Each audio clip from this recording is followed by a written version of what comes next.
thuyết Đại Thừa Vô Lượng Thọ Trang Nghiêm Thanh Tịnh Bình Đẳng Giác Kinh, tập 257. Người giảng là Pháp Sư Tịnh Không. Cho nên trong rất nhiều đồng học, chí thú mỗi người không như nhau. Tìm 5-3 người chí đồng đạo hợp, việc này không khó, không phải việc khó.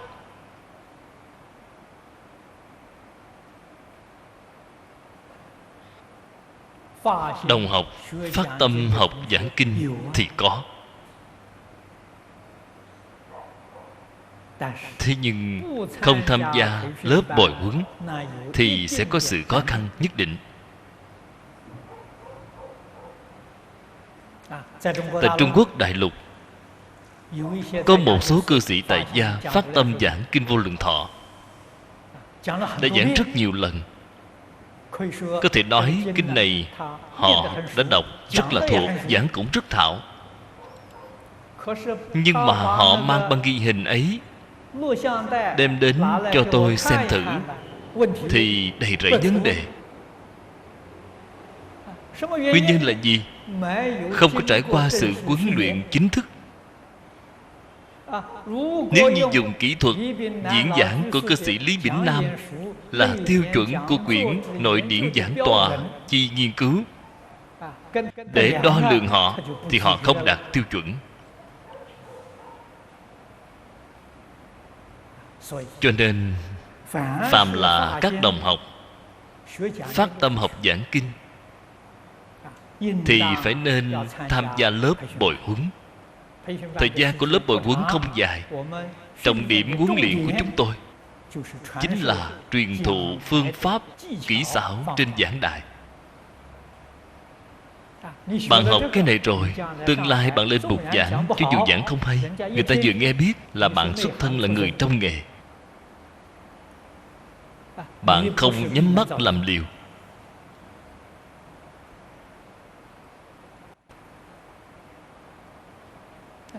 Những thứ này thì cũng giống như việc bồi huấn phương pháp dạy học cho giáo viên trong trường sư phạm.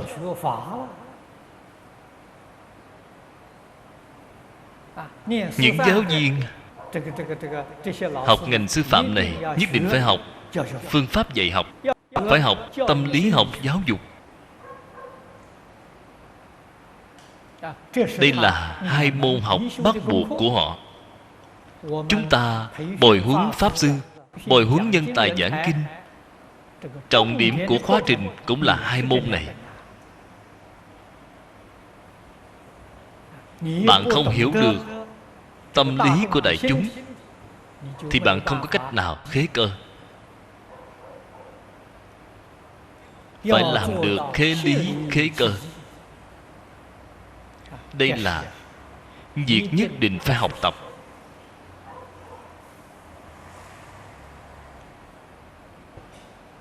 Vì vậy Phật phổ độ chúng sanh, đây là hoàn nguyện của Phật. Lại nói Phật không độ người không có duyên. Không có duyên là gì? Không tiếp nhận, không tin, không chịu học, không thể y giáo phụng hành, đều là thuộc về chúng sanh không có duyên. Do đây mà biết có duyên hay không, không phải là do nơi Phật, mà là do nơi phía chúng sanh. Còn về phía Phật thì là bình đẳng.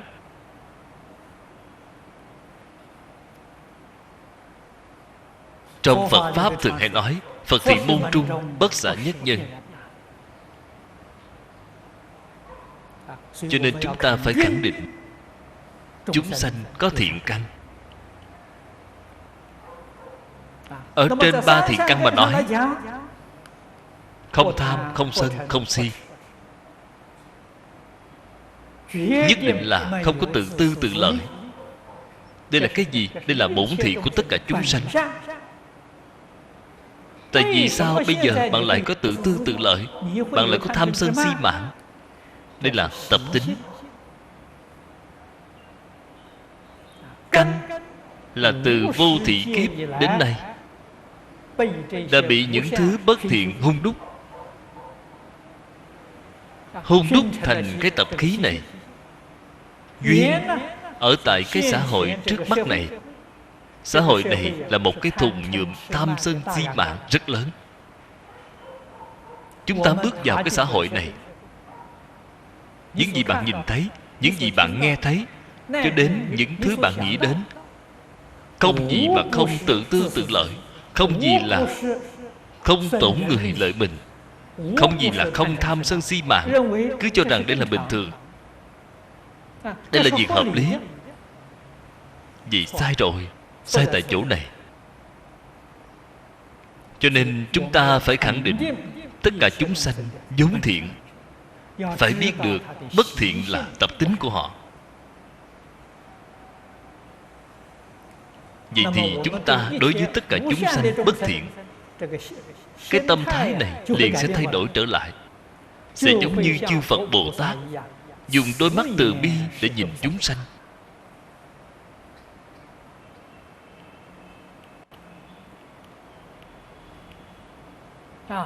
Tuệ nhãn pháp nhãn của chư Bồ Tát thì từ từ chúng ta sẽ tập thành. Cái điểm này vô cùng quan trọng.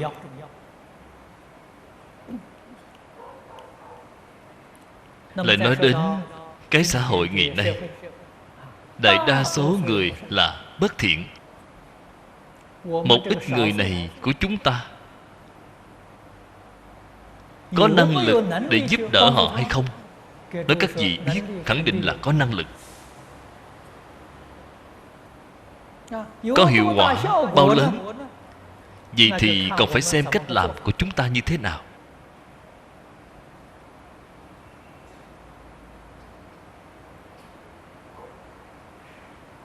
Cái đạo lý này chính là làn sóng mà nhà khoa học ngày nay đã nói.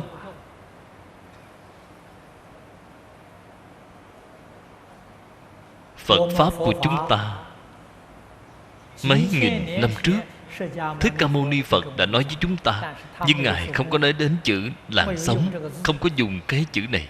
Ý nghĩa thì hoàn toàn tương đồng.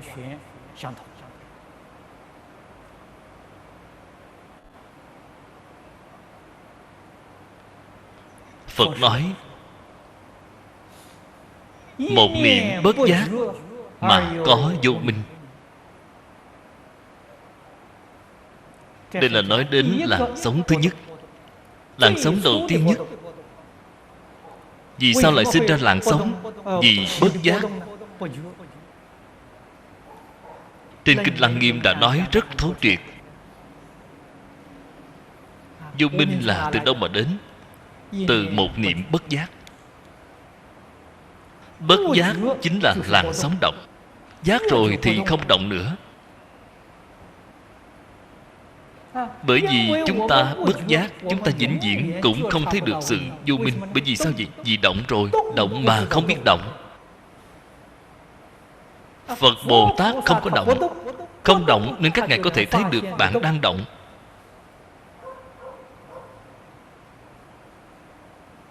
Cho nên các ngài biết, do làn sóng động thứ nhất, sau đó thì đã sản sinh ra một phản ứng dây chuyền.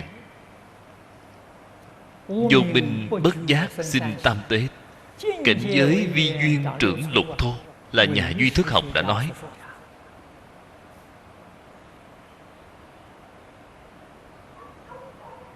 Người thời xưa khởi tâm động niệm chính là làn sóng. Chúng ta có thể gọi đó là làn sóng tư tưởng. Sóng tư tưởng còn đi nhanh hơn so với sóng điện từ. Nó còn phức tạp hơn.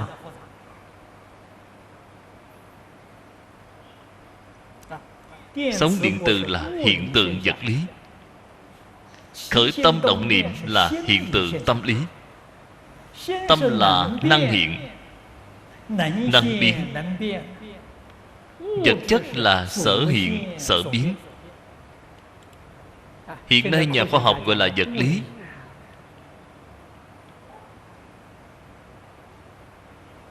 khoa học phát triển mãi cho đến ngày nay, giải thích hiện tượng của vũ trụ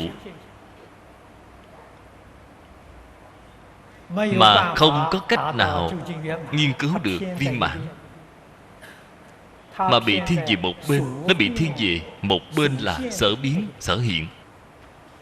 Phía bên năng hiện, năng biến thì đã bị bỏ mất.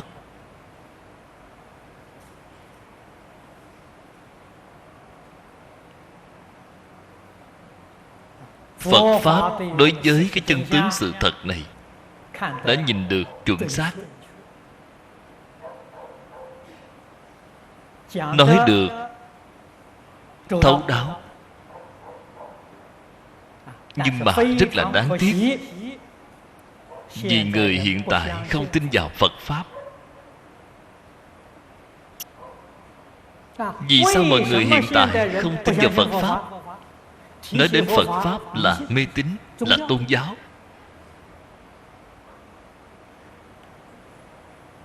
Xa đời hiện thực, vừa chụp những cái mũ này lên thì Phật Pháp liền mất giá trị.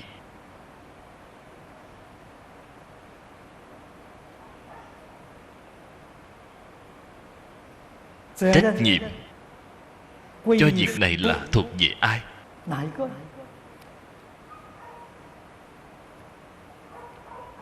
Chúng ta đứng lên trên lập trường khách quan mà nói. Người nói những lời này, họ không có tội.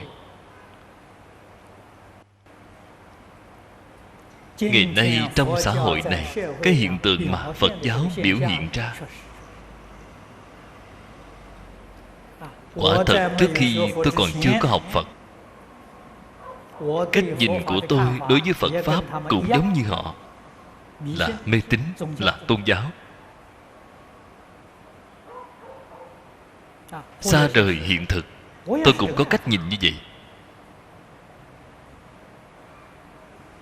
Tại vì sao lại tạo thành cái cách nhìn như vậy của xã hội đại chúng? Vì Phật giáo chúng ta đã biểu hiện ra chính là cái dáng vẻ như vậy. Từ đó cho thấy chúng ta đã làm sai. Người ta nói không có sai thì làm sao có thể trách người khác được?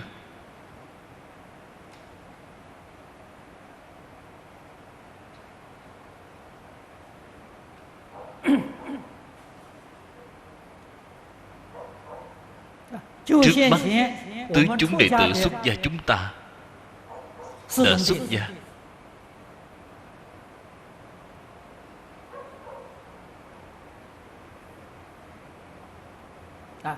Dáng vẻ giống với dáng vẻ của người xuất gia. Rốt cuộc Phật giáo là cái gì thì đã làm cho rõ hay chưa? Phật là gì? Giáo là gì? Phật giáo là gì? Ba cái vấn đề này có mấy người có thể trả lời được chính xác?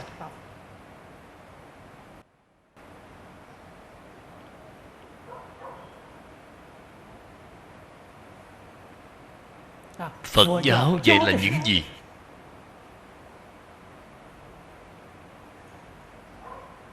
Chúng ta những người tại gia xuất gia này, tứ chúng đệ tử các tín đồ này học là những gì?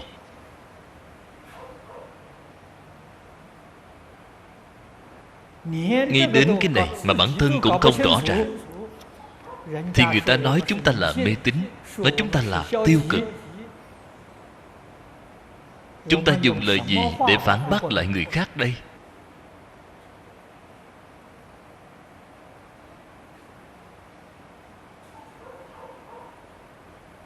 Cho nên trách nhiệm này không phải ở người khác mà ở bản thân của chúng ta.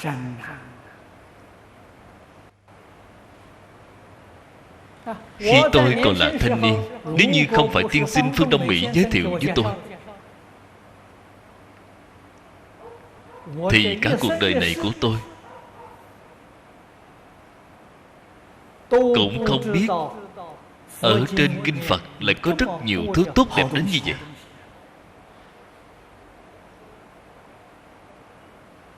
Không có người giảng giải cho chúng ta, không có người nói cho chúng ta được rõ.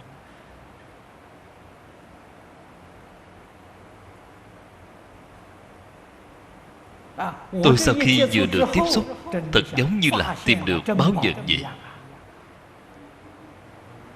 Thứ tốt đẹp như vậy mà không có người tuyên dương, bạn xem đáng tiếc biết bao. Trong xã hội nhiều người như vậy, báu vật ngay trước mắt. Thế xuất thế gian, những vấn đề gian nan phức tạp đến đâu cũng đều có thể tìm được lời giải ở đây, đều có thể tìm được phương pháp giải quyết. Đáng tiếc là họ không học. Chúng ta ngày ngày đang giảng giải, họ không nghe.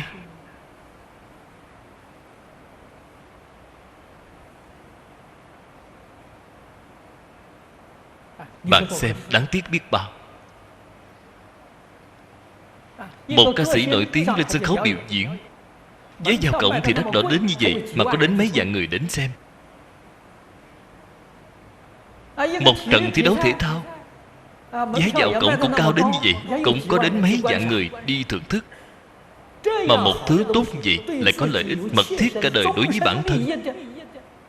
Mời họ đến không lấy tiền mà họ cũng không đến, bạn nói xem còn cách nào chứ?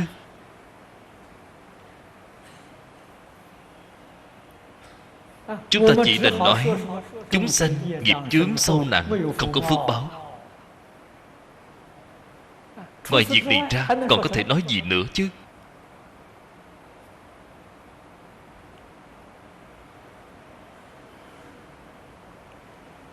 Cho nên ngày nay quan trọng nhất, chúng ta nếu muốn Phật Pháp hưng, nhất định phải từ chính bản thân mình làm ra cái hình tướng cho người khác xem.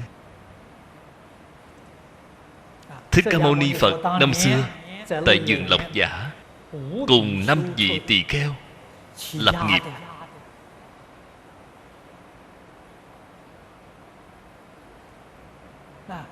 Phật đã, một vị lão sư, 5 người học trò đã bắt đầu sự nghiệp từ vườn Lộc Giả.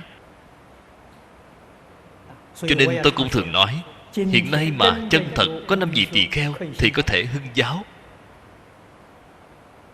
có thể khiến cho Phật giáo được chấn hưng trở lại, làm lợi ích cho chúng sanh ở thế giới này. Hay nói cách khác, đi đến nơi nào để tìm 5 người có thể buông bỏ được tự tư tự lợi, việc này thì khó. Thật sự không có cái tâm tự tư tự lợi, không có danh văn lợi dưỡng, không có tham sân si mạng, không tham muốn ngũ dục lục trần, có thể có được 5 người như thế này để hợp thành một tăng đoàn, thì có thể phục hưng trở lại đối với Phật Pháp trên toàn thế giới.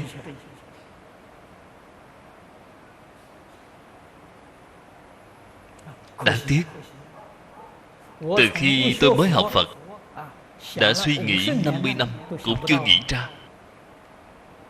Đừng nói là 5 người, mà tìm một người cũng tìm không ra. Không chịu buông bỏ tự tư tự lợi của chính mình, không chịu buông bỏ danh văn lợi dưỡng của chính mình, thì không còn cách nào. Suy xét cho cùng thì chúng sanh không có phước báo. Nếu như chúng sanh có phước, nhất định có thể cảm được chư Phật Bồ Tát thể hiện.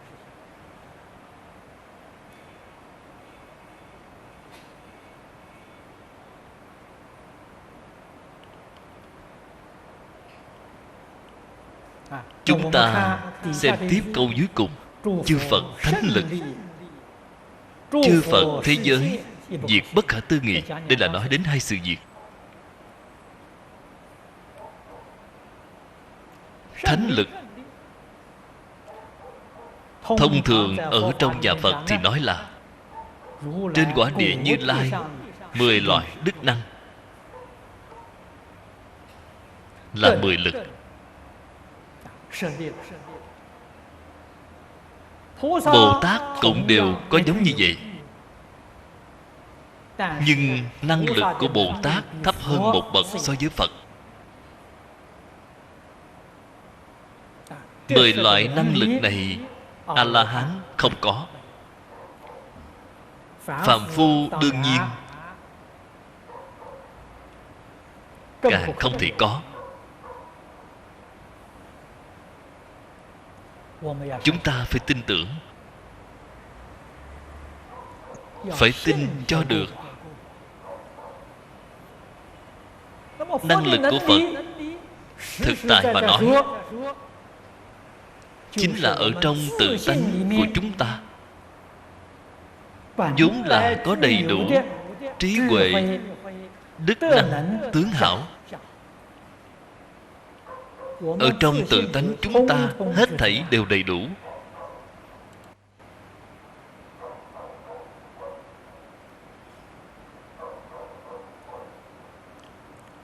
Chư Phật thánh lực không phải do tu mà có, là tự tánh vốn sẵn có. Ngay cả tướng hảo trên cõi địa Như Lai, chúng ta hiện nay nói là 32 tướng tốt, 80 vẻ đẹp. Ở trên một số kinh điển, Phật nói Bồ Tát thành Phật rồi, dùng thời gian 100 kiếp để tu tướng hảo. Tu cái gì vậy? Trồng thiện nhân được thiện quả. Nói các vị biết, những lời này là Phật phương tiện mà nói, không phải thật sự nói. Là Phật thị hiện cho chúng ta xem. Bởi vì phàm phu nếu muốn chính mình có tướng tốt, Phật liền dùng cái phương pháp này để làm ra một cái hình tướng cho bạn xem. Không phải bạn muốn tướng tốt hay sao? Tướng tốt phải trồng nhân tốt.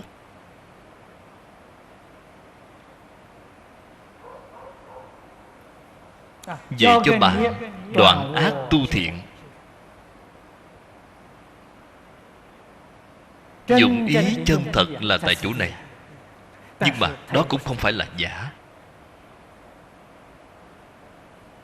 Như Lai ở trên quả địa,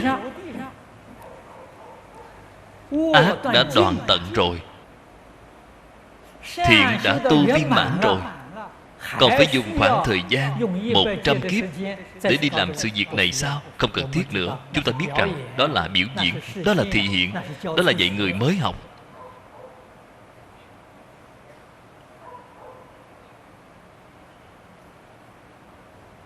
Chúng ta phải hiểu được cái ý nghĩa này.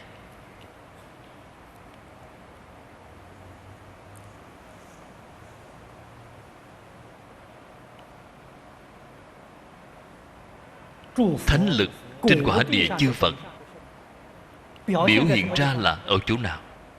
Biểu hiện tại y chánh trang nghiêm của các ngài. Chúng ta ở trên Kinh Đại Thừa xem thấy chư Phật Như Lai. Ở trên chánh báo nói Phật có vô lượng tướng, tướng có vô lượng vẻ đẹp. Không phải chỉ có 32 tướng tốt, 80 vẻ đẹp. Tướng hảo vô lượng vô biên. Mọi người đọc Kinh Đại Thừa thì sẽ xem thấy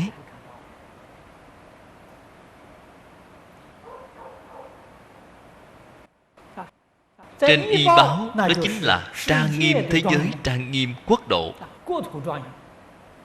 Chúng ta ở trên Kinh Hoa Nghiêm xem thấy thế giới Hoa Tạng của Phật Tỳ Lô Giá Na.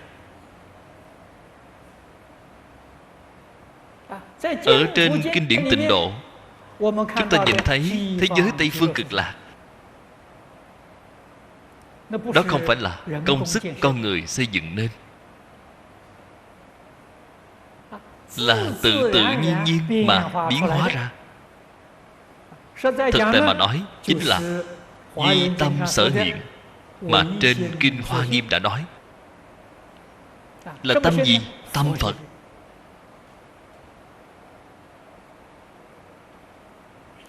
Tâm Phật chính là cái tâm thuần tịnh, tâm thuần thiện. Hiện ra cái thế giới này thì tốt đẹp đến mức độ như vậy. là quả báo. Đó không phải là tạo ra. Quyết định không phải có ý muốn làm ra như vậy, mà là hiển hiện ra hình dáng như vậy một cách tự nhiên. Cho nên thế giới Hoa Tạng, thế giới Cực Lạc liền nhìn thấy cái thế giới từ từ tánh biến hiện ra chính là như vậy. Nhất định không có thêm một chút cái ý nào ở trong đó. Phật không có tôi nghĩ thế này, tôi nghĩ thế kia. Không có. Không có thêm một chút ý nào trong đó. Thêm một chút ý gì sẽ hỏng ngay. Vì nhất chân pháp giới liền biến thành 10 pháp giới rồi. Cho nên không có chút ý riêng nào ở bên trong mới là thuần tịnh, thuần thiện. Có chút ý riêng nào xen tạp ở bên trong thì đã không có thiện, đã không còn tịnh rồi.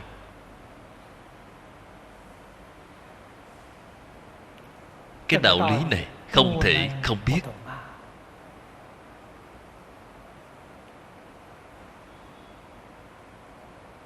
Phàm phu chúng ta sau khi xem xong, ngày ngày đều khởi vọng tưởng.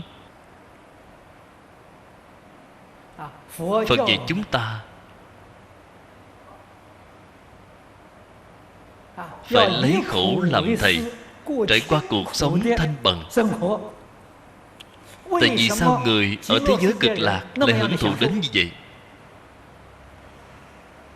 Cho nên có một số người nhìn thấy thế giới Cực Lạc y chánh trang nghiêm, liền lắc đầu không muốn đi.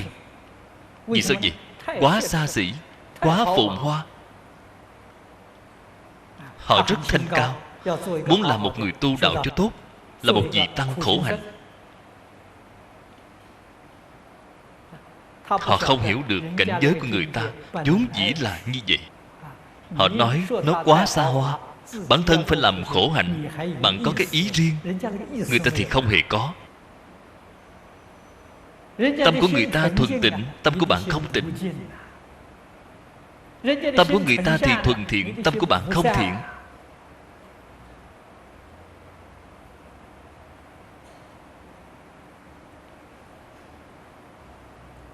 Những đạo lý này rất sâu, rất rộng. Cho nên Phật ở tại chỗ này đã giới thiệu thêm cho chúng ta là không thể nghĩ bàn. Chư Phật thánh lực không thể nghĩ bàn. Chư Phật thế giới cũng không thể nghĩ bàn. Y chánh trang nghiêm đều không thể nghĩ bàn. Nếu như chúng ta muốn được không thể nghĩ bàn, thì cái cảnh giới này liền hiện tiền. Phiền phức nhất là chúng ta ngày ngày muốn nghĩ, ngày ngày muốn bàn. Cái này thì phiền phức lớn rồi. Cho nên đối với cảnh giới của Phật, vĩnh viễn không có cách nào thể hiện.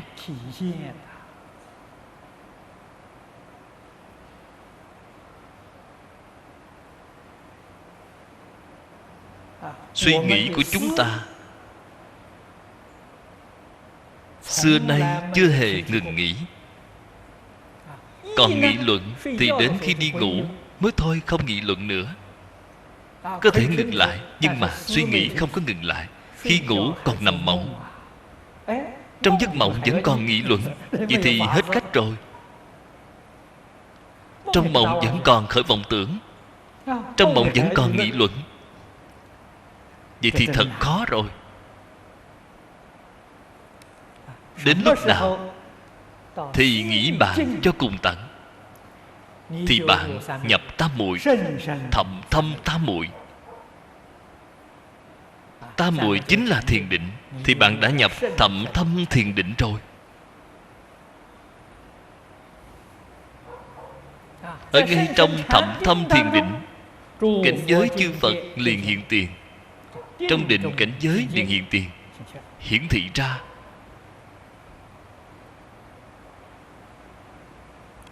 Hiển thị ra năng lực của Phật.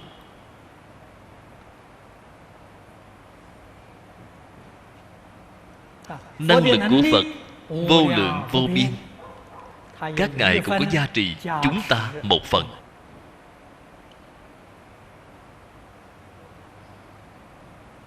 Chúng ta được gia trì bởi oai thần của chư Phật Bồ Tát.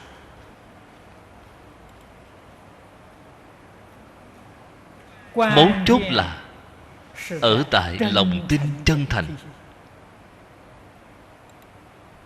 Ấn Quang Đại Sư nói rất hay: một phần thành kính được một phần lợi ích, 10 phần thành kính được 10 phần lợi ích. Thành kính không phải đơn thuần dùng tưởng tượng, cái đó thì không được rồi. Con phải thực tiễn được. Có thể thực tiễn mới chân thật là thành kính. Hay nói cách khác, nhất định phải đầy đủ tín giải hành chứng. Đây mới là sự thành kính chân chánh.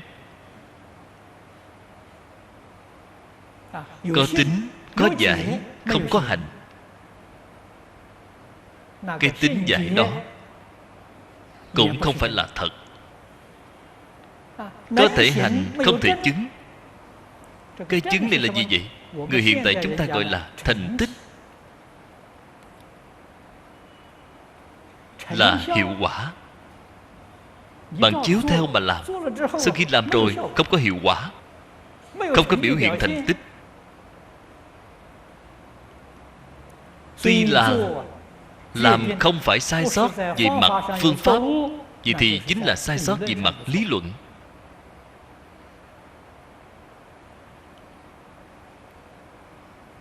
Đây là nói đến chỗ khó của việc học Phật. Chân thật là chỗ khó.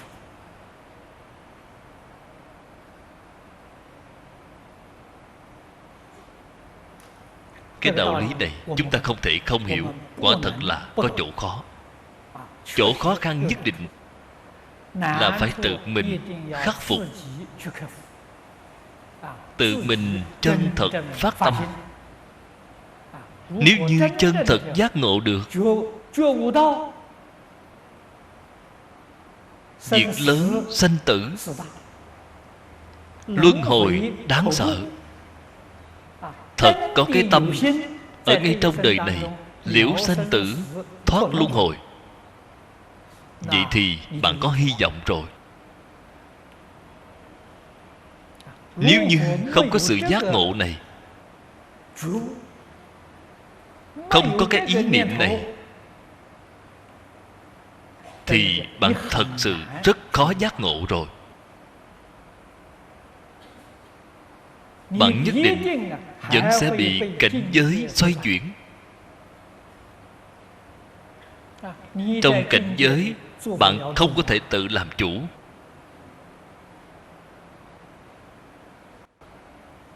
Tuy là có rất nhiều duyên thù thắng, bạn cũng không dễ gì nắm bắt được nó.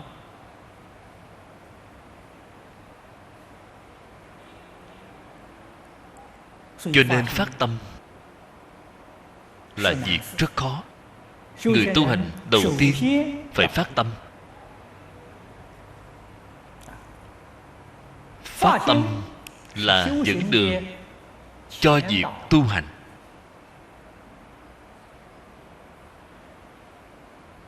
Chúng ta có lúc gọi là phát nguyện. Người thế gian làm sự nghiệp thế gian, muốn có thành tựu cũng phải lập chí nguyện trước tiên. Lập chí chính là họ ở ngay trong một đời này có một cái phương hướng để nỗ lực, có một cái mục tiêu để nỗ lực. Họ sẽ đạt được. Người nếu không có chí, học Phật nếu không có nguyện, vậy thì cũng giống như chiếc thuyền ở giữa biển lớn mà không có phương hướng, không có mục tiêu, mãi mãi ở trên biển trôi dạt theo sóng nước. Họ làm sao mà có thành tựu được chứ?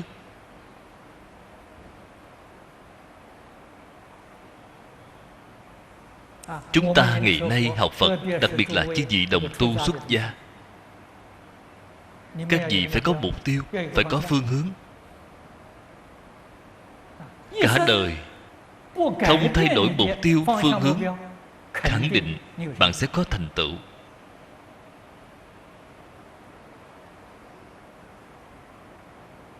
Nhất định không bị dao động bởi cảnh giới bên ngoài. Tôi chỉ có mục tiêu, chỉ có một cái phương hướng.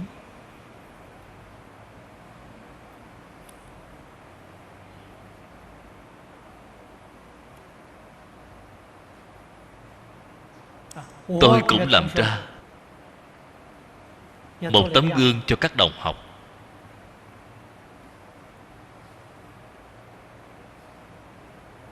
Cả cuộc đời này của tôi đi con đường giảng kinh dạy học chính là một cái mục tiêu rất là đơn thuần như vậy. Cho nên bản thân tôi cả đời không lập đạo tràng, không xây đạo tràng. Tôi không làm trụ trì.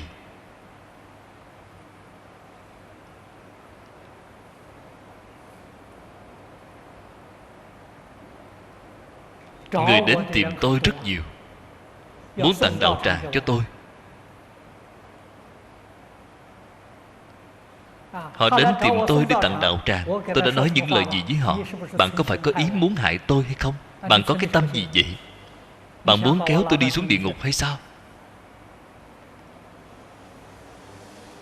Sự cảnh giác của tôi rất cao.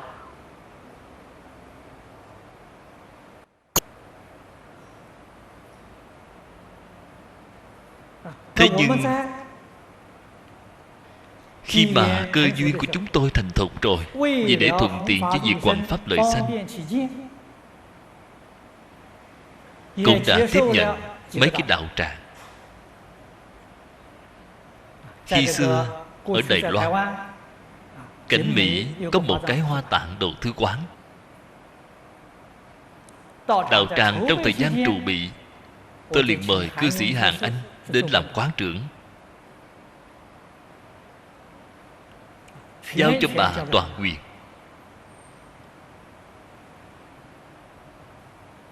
Cư sĩ Giảng Phong Văn tặng cho tôi một cái đạo tràng. Chúng tôi thành lập Phật Đà Giáo dục Cơ Kim Hội, tổ chức một hội đồng quản trị. Tôi làm chủ tịch hội đồng quản trị danh dự, đến bây giờ vẫn giữ chức ấy, không quản việc. Tổng trợ lý quản việc, tôi để cho Giảng Phong Danh làm tổng trợ lý, quản được nhiều năm như vậy. Hiện tại thì ông đã từ bỏ chức vụ này rồi. Cư sĩ Lâm Quốc Danh tiếp nhận làm tổng trợ lý.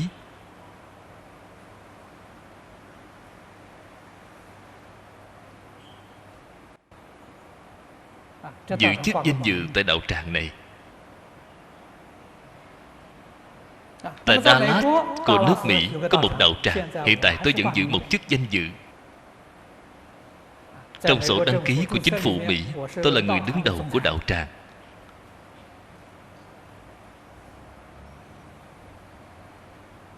Xưa nay không can dự đến. Hiện tại tại Úc Châu, mọi người đều biết có một cái học viện Tịnh Tông vừa mới đăng ký. Tôi mời hai thầy có lót chữ Ngộ làm hai phó viện trưởng. Tôi ở bên đó cũng giữ chức viện trưởng danh dự. Tôi vẫn phải đi tìm một người làm viện trưởng. Bởi vì chính phủ Úc Châu họ có quy định người phụ trách chấp sự đối với chính phủ cũng chính là viện trưởng, thư ký, tài vụ ở trong cái tổ chức này nhất định phải là cư dân lâu dài của Úc Châu.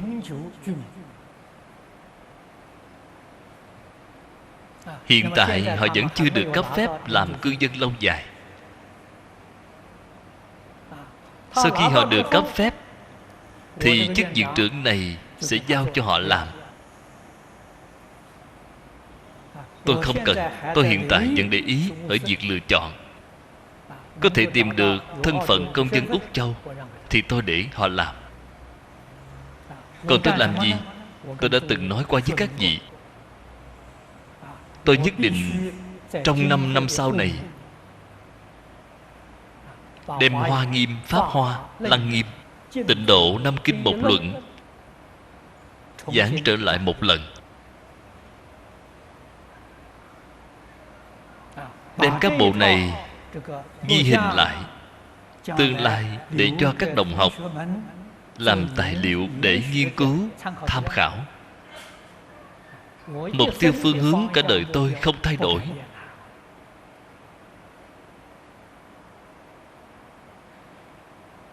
Cho nên từ nay về sau, tất cả mọi hoạt động, kể cả hoạt động xã hội, tôi đều không tham gia. Tôi toàn tâm toàn ý ở nhà đọc kinh, nghiên cứu giáo lý. Việc diễn giảng của tôi là ở trong phòng thu hình, không phải ở trước đại chúng. Diễn giảng trước đại chúng mà ghi hình lại thì hiệu quả kém rất nhiều. Muốn ghi hình được chất lượng tốt, nhất định phải ở trong phòng thu. Tôi làm công việc này, vạn duyên buông xuống.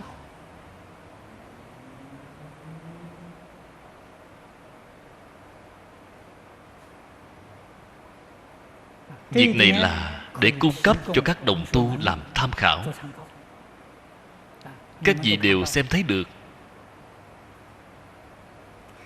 Toàn lực mà làm, nhất định sẽ được Phật lực gia trì. Như vậy tâm của chúng ta mới được thanh tịnh. Chúng ta hướng về cái mục tiêu thuần tịnh, thuần thiện mà học tập. Chúng ta giảng sanh Tây Phương Cực Lạc thế giới, thật sự nắm chắc phần. Việc này nhất định không phải giả. Ở trong Kinh Tiểu Thừa thường nói, sở tác dị biện, bất thụ hậu hữu. Nếu chúng ta không thể làm được đến mức độ này, thì cuộc đời này của chúng ta đã thiếu sót. Làm thế nào có thể làm được bất thọ hậu hữu để bạn có thể có được sự chắc chắn? Như vậy không có gì khác là buông bỏ. Buông bỏ tâm luân hồi, buông bỏ sự nghiệp luân hồi, thì bạn mới có thể siêu vượt luân hồi. Tâm chúng ta cho dù không thể thật sự đạt đến thuần tịnh thuần thiện, chí ít cũng có thể đạt đến được tương tự vị.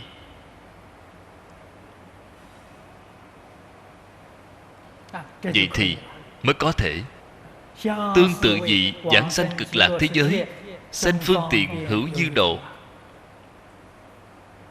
Vậy thì sao không có phần chắc chắn chứ? Tổ sư Đại Đức thường thường nhắc nhở chúng ta nhất định phải làm những gì có thể mang theo được. Việc không mang theo được thì không làm. Mang theo được thì là tịnh nghiệp. Cái thân thể ở thế gian này của chúng ta, cái thân thể này là nhờ có Phật lực gia trì. Phật lực gia trì thân thể bạn để làm gì? Giúp đỡ chúng sanh. Không phải để giúp đỡ bản thân mình, là giúp đỡ chúng sanh. Chúng ta dùng phương pháp gì để giúp đỡ chúng sanh? Dùng phương pháp giảng kinh dạy học để giúp đỡ chúng sanh. Đây là nghề nghiệp chính của chúng ta. Mỗi một người đều đem những công việc trong ngành nghề của mình làm cho tốt, thì cái xã hội này sẽ an định, thiên hạ sẽ thái bình. Không can thiệp vào chuyện của người khác. Mỗi người đều có mỗi ngành nghề. Ta chỉ cần đem công việc của mình làm cho tốt. Tôi đã làm được rất viên mãn.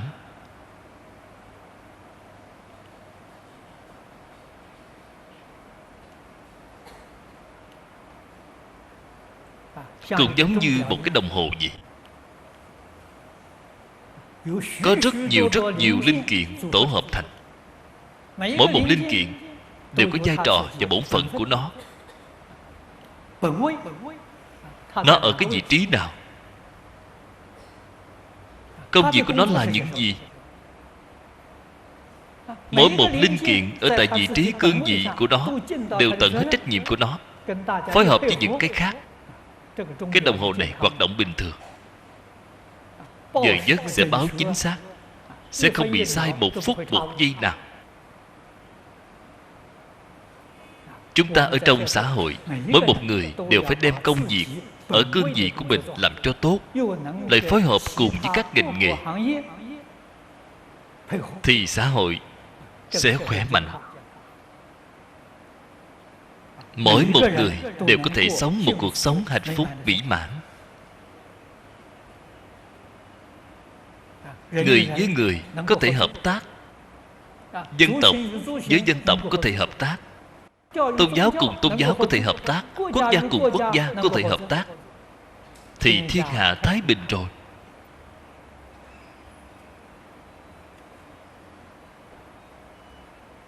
Hạnh phúc, hòa bình là từ như vậy mà có. Cho nên chúng ta quan trọng nhất là chính là đem công việc bổn phận làm cho tốt. Thế giới chư Phật sở dĩ có sự tốt đẹp không nghĩ bàn như vậy, cũng không gì khác, chính là chúng sanh ở trong thế giới đó của Ngài, mỗi một người đều đem trách nhiệm bổn phận của mình làm cho tốt.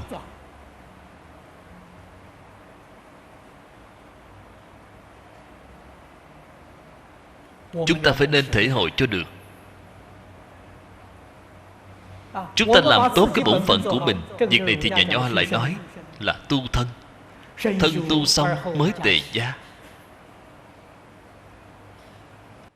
Bạn ở trong gia đình thì nhất định sẽ ảnh hưởng đến cả nhà bạn. Người xuất gia chúng ta ở trong tăng đoàn, bản thân chúng ta sau khi làm cho tốt việc tu thân, nhất định ảnh hưởng đoàn thể của chúng ta. Đoàn thể đại chúng tôn kính bạn, đoàn thể đại chúng lấy bạn làm mô phạm.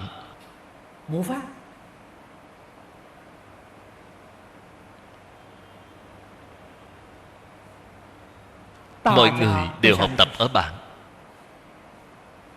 Ngôn hành của bạn đủ để làm tấm gương cho các đồng tu.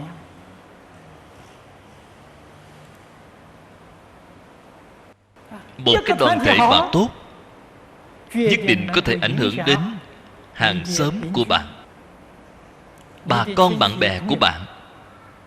Họ xem thấy cả nhà bạn hòa thuận đến như vậy, vui vẻ như vậy, đoàn kết đến như vậy, hợp tác đến như vậy, hưng vượng đến như vậy, hàng xóm bạn nhất định sẽ học tập bạn. Tề gia xong lại trị quốc. Đạo lý là ở chỗ này. Chúng ta cái đoàn thể này làm được tốt rồi, nhất định sẽ ảnh hưởng đến cả khu vực đó. Singapore, cái khu vực này, các đoàn thể Phật giáo khác. Chúng ta không thể ảnh hưởng họ là do mình làm chưa tốt. Phải thật là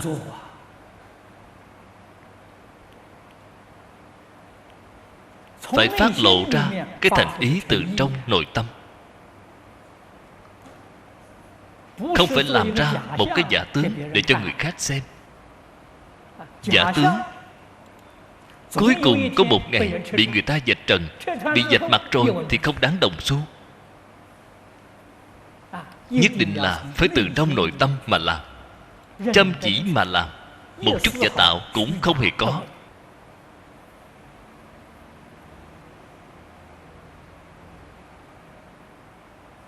Chúng ta từ trên lời nói của Phật thì có thể nhìn thấy được tâm của Phật. Ngôn hành của Phật là nhất quán. Phật là chân ngữ giả, Phật là chân tâm. Từ chân tâm mà phát ra thì mới là chân ngữ. Thật ngữ giả thì quyết định không có hư ngụy.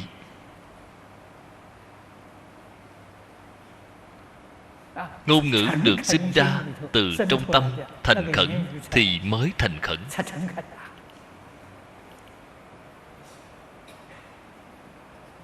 Cho nên cư sĩ Hạ Liên Cư trong tịnh ngữ của Ngài, tịnh của thanh tịnh, Ngài có một quyển sách nhỏ gọi là Tịnh Ngữ.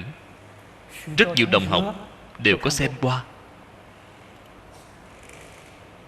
Trong quyển Tịnh Ngữ khuyên chúng ta cái việc này là phải thật làm. Làm giả thì không thể thành tựu. Làm giả là lừa mình dối người. Làm giả thì niệm Phật cũng không thể giảng sanh.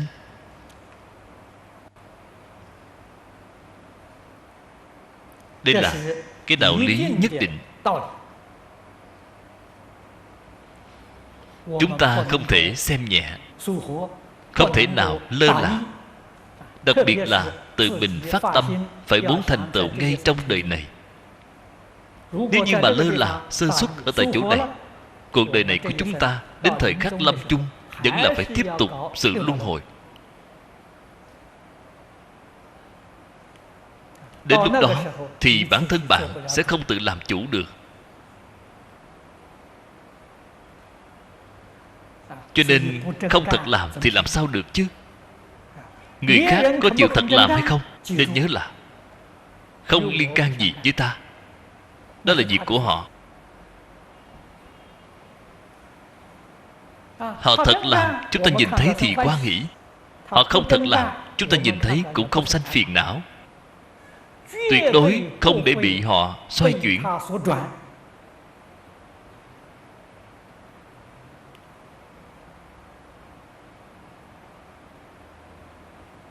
Trước cảnh giới gì hiện tiền thì cũng không động tâm,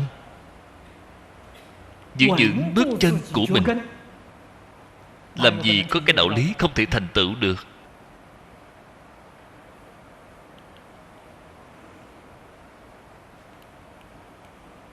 Ở tại chỗ này, tôi thuận tiện báo cáo luôn với các vị một sự việc.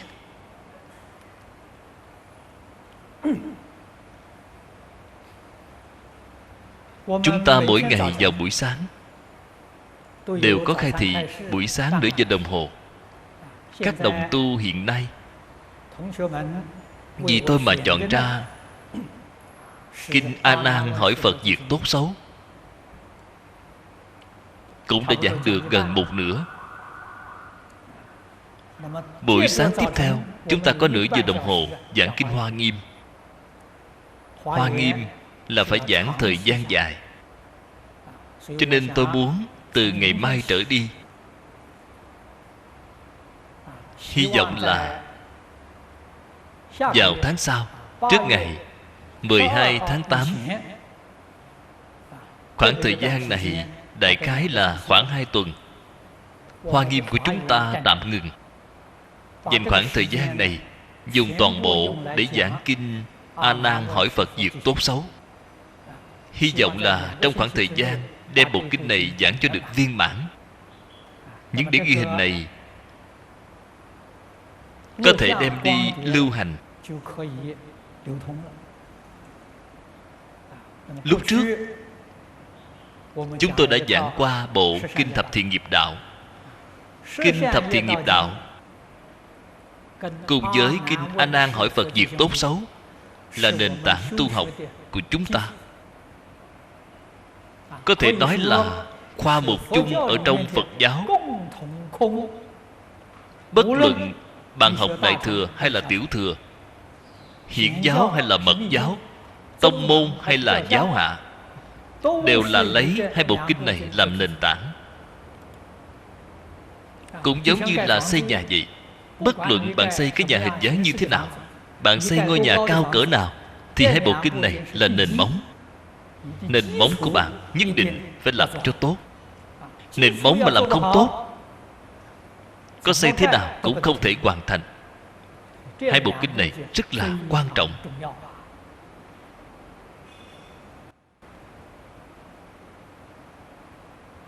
Ở trong nhà nho thì tôi cũng thường hay nói, khoa mục chung căn bản của việc học nho là Đệ Tử Quy và Tam Tự Kinh. Nếu như không cắm rễ từ ở chỗ này, học nho không thể thành tựu. Những khóa trình cơ bản này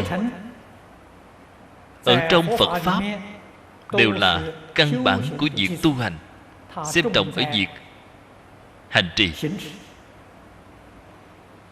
Phải thật sự làm được. Mỗi câu mỗi chữ đều phải thực tiễn. Sự tu hành của chúng ta mới có gốc. Có gốc thì nó mới có thể đâm chồi, mới có thể sinh trưởng, khai hoa, kết quả. Nếu như cả gốc cũng không có, bất luận bạn nghiên cứu tu học như thế nào, dụng công như thế nào, thậm chí là tương lai có lấy được rất nhiều học vị tiến sĩ, xin nói với các vị, cũng như hoa cắm trong bình mà thôi. Là hoa chết chứ không phải sống, không có gốc, rồi sẽ héo khô.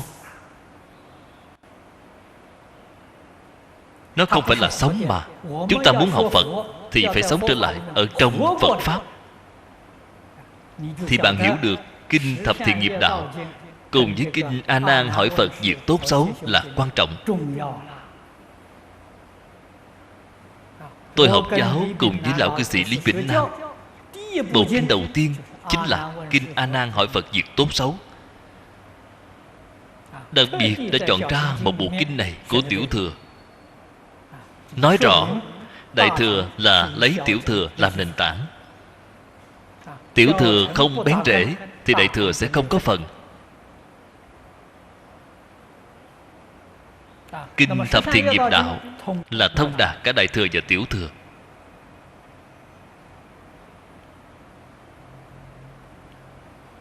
Cho nên từ ngày mai bắt đầu, chúng ta mỗi ngày dùng 2 giờ đồng hồ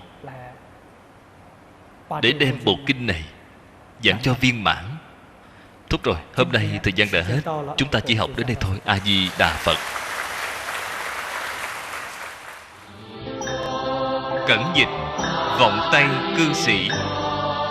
Địa chỉ email vongtaicư sĩ@gmail.com. Người đọc Hạnh Quang. Phát tâm cúng dường do gia đình Phật tử Thiện Chân thành kính cúng dường. Nguyện cả thảy chúng sinh đều tín niệm Di Đà, đồng cầu sanh về nước Cực Lạc. Nguyện đem công đức này trang nghiêm cõi nước Phật, trên đền 4 ân nặng, dưới cứu khổ 3 đường. Nếu có ai thấy nghe, đều phát tâm Bồ Đề, hết một báo thân này, đồng sanh về nước Cực Lạc. Nam Mô A Di Đà Phật.